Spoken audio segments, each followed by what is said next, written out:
بعد كده ترجعي تغسلي شعرك من الشامبو. لو في مقدرتك انك تجيبي شامبو تاني وتحطي فيه قهوه عشان تضيعي ريحه التوم هاتي.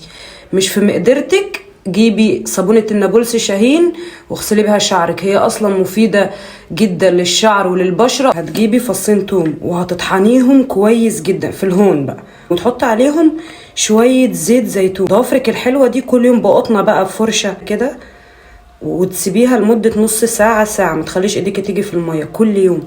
وشوفي الفرق بعد 10 ايام. انا معاكم اهو وهقول لكم الفرق بعد 10 ايام او اسبوع. انا استخدمت ماسك بوبانا اللي هو بالحليب ده.